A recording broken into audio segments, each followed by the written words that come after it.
Hello students, welcome my YouTube channel उन्नति। और मैं हूँ राजधावी। एंड ये मैंने पॉलिटी के बहुत ही ज़्यादा इम्पोर्टेंट नोट्स यहाँ पर तैयार किए हैं। एंड आपकी जो परीक्षा है यूपीएससी के लिए बहुत ही ज़्यादा इम्पोर्टेंट नोट्स ये होने वाले हैं, क्योंकि हम बुक तो पढ़ते हैं तो बुक पे तो बहुत सारी चीज़ें होती हैं। हालांकि बहुत से स्टूडेंट्स ऐसे हैं जो अपने शॉर्ट नोट्स बना कर रखते हैं, बट एग्ज़ाम हमारे करीब हैं और यहाँ पर हमारा क्विकली रिवीजन भी हो जाएगा। एंड यहाँ पर मैंने सारी चीज़ें जो इम्पोर्टेंट हैं हमारे एग्ज़ाम के पॉइंट ऑफ व्यू से, उन्हीं चीज़ों को इंक्लूड किया है। एंड ये सारे जो नोट्स हैं वह जो हमारी बुक है पॉलिटी की, एम लक्ष्मीकांत, उस बुक से मैंने सारा कंटेंट उठाया और वही कंटेंट उठाया जो बहुत ही ज़्यादा इम्पोर्टेंट है। बाकी का कुछ भी नहीं उठाया मैंने यहाँ से।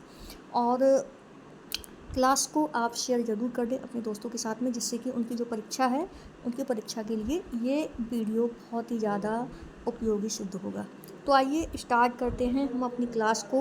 एंड इम्पोर्टेंट चीज़ें ही मैंने यहाँ पर कवर की हैं रिवीजन के पॉइंट ऑफ व्यू से, तो आप इसका रिवीजन करते हुए चलें। तो आइए देखते हैं हम हमारी पॉलिटी के इम्पोर्टेंट नोट्स हैं। एंड ये मेरा नाम है राजधावी। और आइए देखते हैं हम पॉलिटी जो है कहाँ से हमें पढ़नी है ना। तो जो पॉलिटी हमें स्टार्टिंग में ही हमें पता है कि पॉलिटी जब हम पढ़ेंगे तो उसकी ऐतिहासिक पृष्ठभूमि हमें सबसे पहले देखनी है कि इसकी ऐतिहासिक पृष्ठभूमि क्या है। तो जो हिस्टोरिकल बैकग्राउंड है उस पर हम नज़र डालेंगे। हिस्टोरिकल बैकग्राउंड में हमें क्या पढ़ना है, जो चीज़ें हमारी इम्पोर्टेंट हैं हमें सिर्फ उन्हीं चीज़ों को पढ़ना है। अब जैसे कि यहाँ पर जो कि हमें मालूम है कि जो भारत में जो ब्रिटिश ईस्ट इंडिया कंपनी थी वह भारत में क्या करने के लिए आई थी, व्यापार करने के लिए आई थी, है ना। और कौन सी डेट में व्यापार करने के लिए आई थी, तो 1600 ईस्वी में।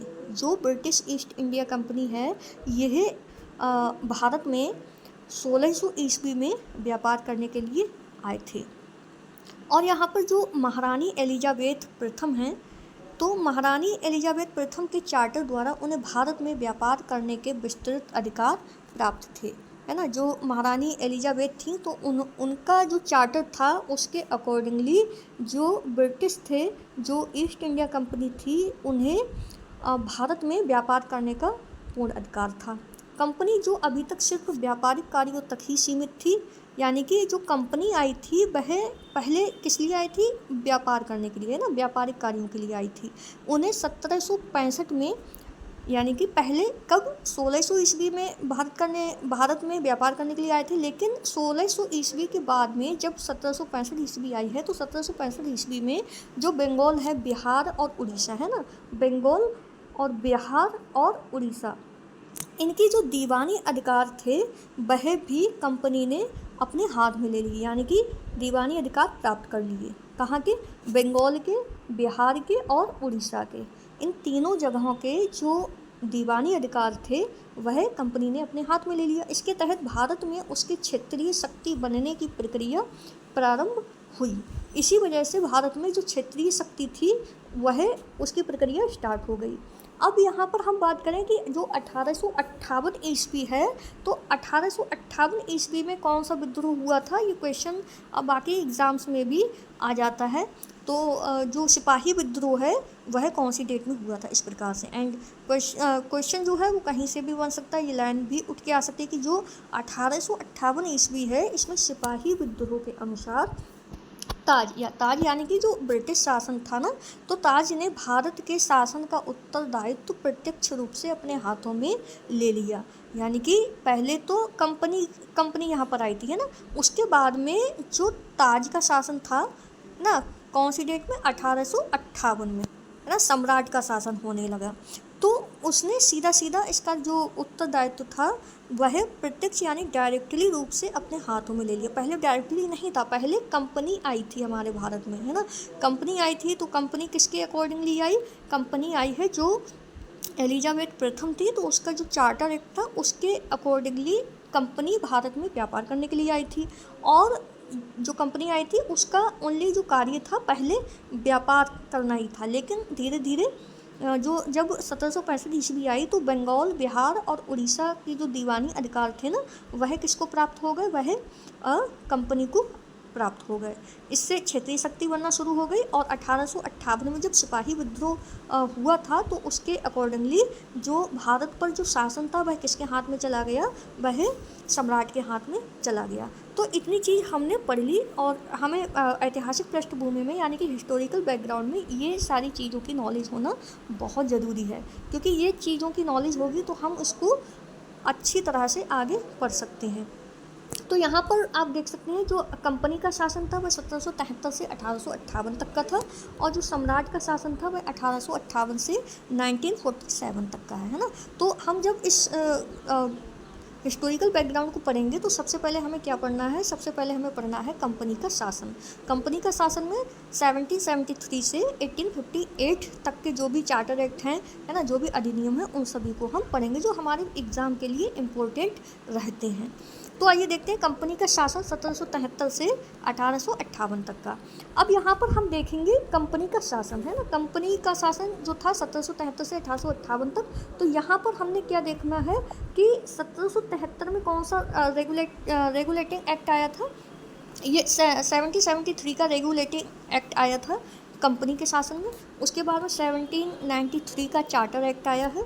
उसके बाद 1784 का पिट्स इंडिया एक्ट आया है और 1833 में चार्टर एक्ट आया एंड 1853 में चार्टर एक्ट आया है ना। तो यहाँ पर हमने देख लिया है कि 1773 ना 1793। अब यहाँ पे देखिए 20 सालों का गैप है ना, 1773 1793 और यहाँ पर हमने क्या देखना है 1784 और 1833। तो ये एंड 1833 और 1853। तो यहाँ पे आप देख सकते हैं 20-20 सालों का गैप है ना। अब देखिए 1773 से 1793 है ना, और 1793 से हमारा यहाँ पर एक दो मैंने नहीं लिए, वो इतने इम्पोर्टेंट नहीं होते हैं। हमारे ये जो 5 एक्ट है ना, ये हमारे बहुत ही ज़्यादा इम्पोर्टेंट है क्योंकि क्वेश्चन जो है वो यहीं से बन जाते हैं। एंड 1833 का जो एक्ट है ये भी काफ़ी इम्पोर्टेंट है, यहाँ से भी क्वेश्चन बनते हैं। तो सबसे पहले हम इनको एक एक करके पढ़ेंगे कि कौन सा रेगुलेटिंग एक्ट किस लिए आया था। तो सबसे पहला हमारा रेगुलेटिंग एक्ट है 1773 का, यानी कि 1773 का। तो यहाँ पर हम 1773 रेगुलेटिंग एक्ट में जो इम्पोर्टेंट चीज़ें हैं जिनको हमें ध्यान रखना है, हम उन पर नज़र डालेंगे। अब यहाँ पर देखिए ईस्ट इंडिया कंपनी जो ईस्ट इंडिया कंपनी है उसके कार्यों को नियमित करने, यानी कि अब बात ये आएगी कि जो रेगुलेटिंग एक्ट है 1773 का, ये भारत में आखिरकार क्यों आया। तो ये भारत में इसलिए आया क्योंकि जो ईस्ट इंडिया कंपनी थी, तो ईस्ट इंडिया कंपनी के जो कार्य हैं उनको नियमित करने, है ना, और उनको नियंत्रित करने, यानी कि जो कार्य हैं उनको लागू करने के लिए और उनको कंट्रोल करने के लिए ब्रिटिश सरकार द्वारा ये उठाया गया पहला कदम था। यानी ब्रिटिश जो सरकार थी, ब्रिटिश गवर्नमेंट जो थी, उसने 1773 का रेगुलेटिंग एक्ट पास किया और इसके अकॉर्डिंग क्यों ये पास किया, क्योंकि जो ईस्ट इंडिया कंपनी भारत में आई थी तो उसको नियमित करना था और उसको कंट्रोल करना था। पहली चीज़ ये रही।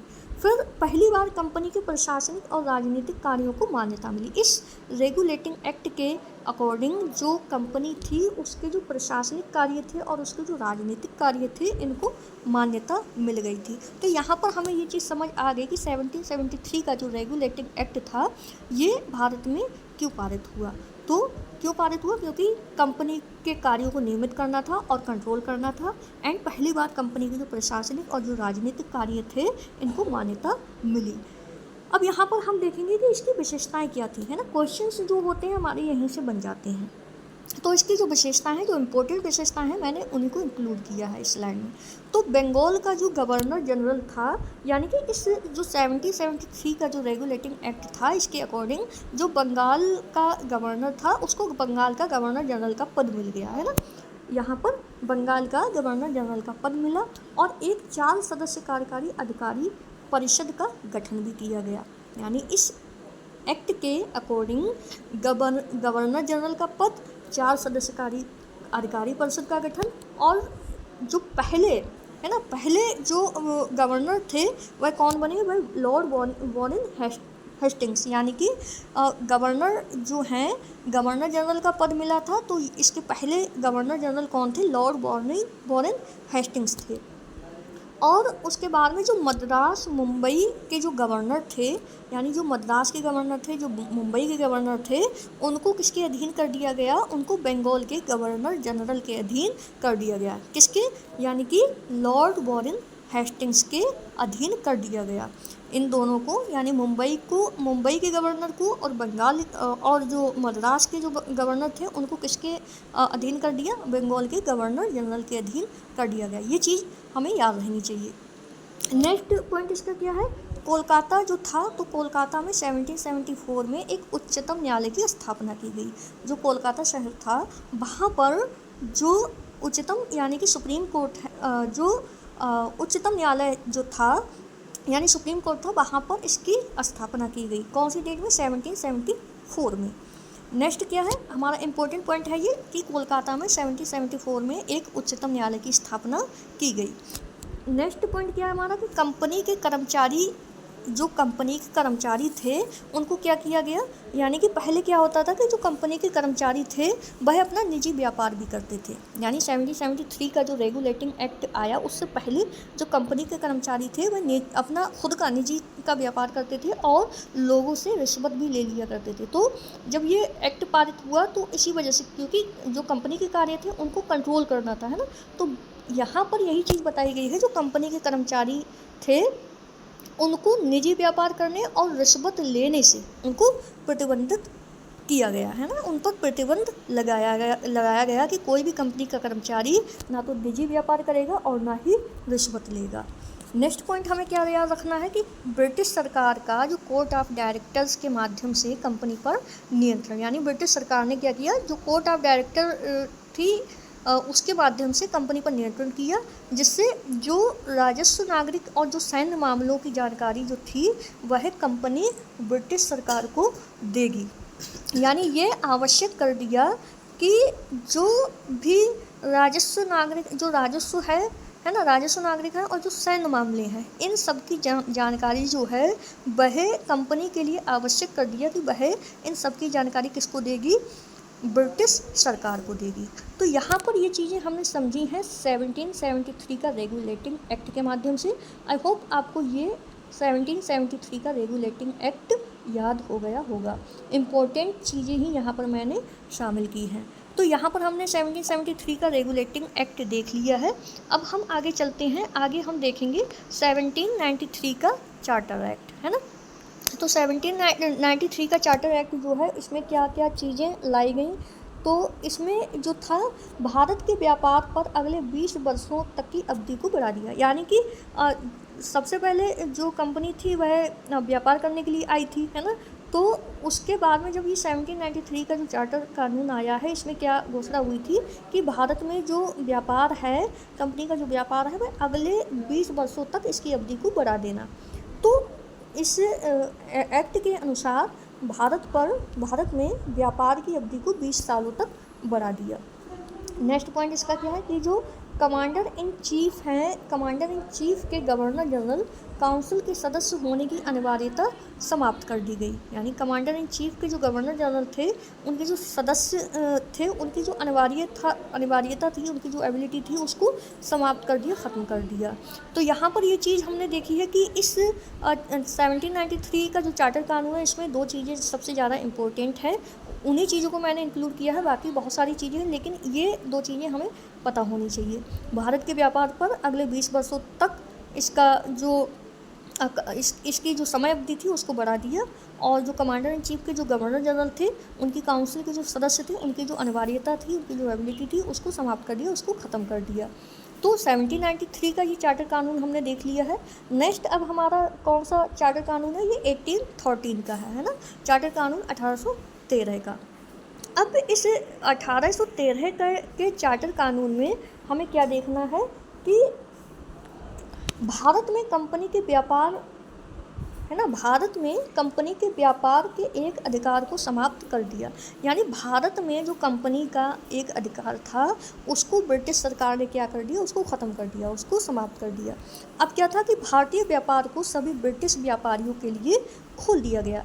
यानी पहले कंपनी आई थी भारत में व्यापार करने के लिए, लेकिन जब चार्टर कानून 1813 लागू हुआ तो उसमें क्या बोला गया कि जितने भी ब्रिटिश व्यापारी हैं वह सब अब भारत में व्यापार कर सकते हैं। तो उन सभी के लिए भारत में व्यापार के सारे रास्ते खोल दिए गए। तब भी इस कानून ने चाय के व्यापार तथा चीन के साथ व्यापार में कंपनी की एक अधिकार को बहाल रखा। अर्थात जो चाय का व्यापार था और जो चीन के साथ व्यापार था यानी चाय चीन, तो चाय का और चीन का इन व्यापार में जो कंपनी का एक अधिकार था, यानी यहाँ पर बोल दिया गया कि इन दो जगहों पर कंपनी का अधिकार रहेगा, है ना। यहाँ पर कंपनी जो है वह अपना व्यापार करेगी। तो 1813 का जो चार्टर कानून है इसमें हमने पढ़ लिया जो कंपनी का व्यापार था, है ना, उसको ख़त्म कर दिया और सभी ब्रिटिशों के लिए व्यापार के रास्ते खोल दिए। और जो चाय और जो चीन का व्यापार था उसको अभी भी उस पर जो एक अधिकार है वह किसका रहेगा, वह कंपनी का एक अधिकार रहेगा। तो यहाँ पर हमने 1793 का चार्टर कानून पढ़ा है और हमने चार्टर कानून 1813 का पढ़ा है। तो आई होप आपको वीडियो अच्छा लगता होगा एंड यहाँ पर मैंने सारी चीज़ें इम्पोर्टेंट ही ली हैं। आप वीडियो को शेयर ज़रूर कर दें, शेयर करेंगे तो इससे ये है कि वीडियो और लोगों तक भी पहुँचेगा। तो आगे हम पढ़ते हैं, आगे हमें क्या पढ़ना है। तो यहाँ पर इस वीडियो में इतना ही 1793 के चार्टर कानून तक। आगे के वीडियो में जो हमारा पिट्स इंडिया एक्ट है ना, 1784 का जो पिट्स इंडिया एक्ट है और 1833 का जो चार्टर एक्ट है और 1853 का जो चार्टर एक्ट है, इन तीनों चार्टर एक्ट को हम अगले वीडियो में कवर कर लेंगे। तो यहाँ पर हम एक फास्ट क्विक रिवीजन कर लेते हैं जिससे कि जो चीज़ें हैं वो आप तक बनी रहें, इससे आपके माइंड में एकदम फिट हो जाए। तो यहाँ पर हमने क्या पढ़ा था, सबसे पहले हमने बैकग्राउंड हिस्ट्री पढ़ी थी। बैकग्राउंड हिस्ट्री में हमने क्या पढ़ा था, 1600 ईस्वी में ईस्ट इंडिया कंपनी भारत में आई एलिजाबेथ प्रथम के चार्टर एक्ट के द्वारा, है ना। और जो कंपनी थी सबसे पहले व्यापारिक कार्यों के लिए आई, उसके बाद में जो बंगाल, बिहार और उड़ीसा की जो दीवानी अधिकार थे उन्हें प्राप्त किया, है ना।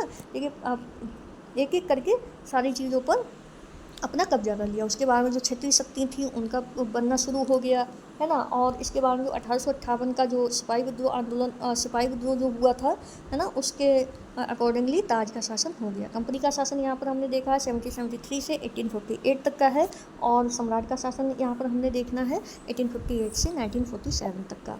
नेक्स्ट हमने क्या पढ़ा है, कंपनी का शासन पढ़ा है ना। कंपनी के शासन में हमें क्या क्या पढ़ना है, तो 1773 के यहाँ पर चार्टर एक्ट दिए गए हैं। कौन कौन सा चार्टर एक्ट है, 1773 का रेगुलेटिंग एक्ट पढ़ना है हमें, 1793 का चार्टर एक्ट है, 1784 का पिट्स इंडिया एक्ट है ना, और 1833 का चार्टर एक्ट है एंड 1853 का चार्टर एक्ट है। उसके बाद में हमने क्या पढ़ा, 1773 का रेगुलेटिंग एक्ट पढ़ा है। इसमें हमने क्या पढ़ा, जो ये एक्ट आया था ये क्यों आया था, क्योंकि क्या था, कंपनी का जो अधिकार था कंपनी को नियमित करना और उसको कंट्रोल करना, है ना। और पहली बार प्रशासन और राजनीतिक कार्यों को इसमें मान्यता मिल गई इसमें। और हमने क्या पढ़ा, जो बंगाल का गवर्नर जनरल का पद था उसको बनाया गया, एक 4 सदस्यकारी अधिकारी परिषद का गठन किया गया। और पहले बंगाल के गवर्नर जनरल पद पर कौन थे, लॉर्ड वॉरेन हेस्टिंग्स थे। मद्रास मुंबई के गवर्नर को यानी कि बंगाल के गवर्नर जनरल के अधीन कर दिया गया। कोलकाता में एक उच्चतम न्यायालय की स्थापना हुई, है ना। कंपनी के जो अधिकारी जो रिश्वत लेते थे, निजी व्यापार करते थे, उस पर प्रतिबंध लगाया गया। और यहाँ पर हमने क्या पढ़ा है, 1793 के चार्टर एक्ट में हमने क्या पढ़ा है, इसमें भारत का जो व्यापार था उसको 20 सालों तक के लिए बढ़ा दिया गया, है ना। भारत का जो व्यापार था उसको कितने सालों तक, 20 सालों तक बढ़ा दिया गया।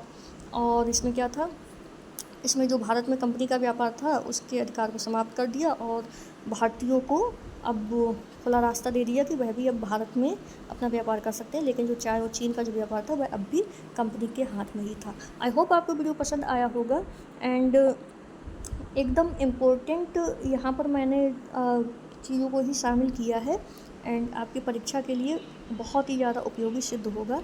एंड नेक्स्ट वीडियो के लिए आप हमारे चैनल को सब्सक्राइब ज़रूर कर लें जिससे कि आगे का वीडियो भी पड़ जाए। एंड इस वाले पार्ट को, हिस्टोरिकल बैकग्राउंड को, एक चीज़ और मैं बताना चाहूँगी, जो हिस्टोरिकल बैकग्राउंड है हमारा, ये जब हमारा ख़त्म होगा तो यहाँ पर हम MCQ भी करेंगे, है ना, जो हमारे परीक्षा के पॉइंट ऑफ व्यू से जो MCQ हमारे बन सकते हैं, इम्पोर्टेंट MCQ, यहाँ से हम MCQ भी करने वाले हैं। तो इसको आप, इस जो भी मैं पढ़ाऊँ उसको आपको बहुत ही ध्यान से पढ़ना है, जिससे कि जो MCQ जब आएंगे तो आप उन सभी का आंसर अच्छे से दे सको। एंड आपको इस वीडियो की, यानी जो भी मैंने पढ़ाया है, इसकी आपको PDF भी मिल जाएगी। PDF के लिए आपको डिस्क्रिप्शन बॉक्स में लिंक दे दिया जाएगा टेलीग्राम चैनल का, तो आप टेलीग्राम चैनल को ज़रूर सब्सक्राइब कर लें, जिससे कि जो PDF होगी वह आपको मिल जाए।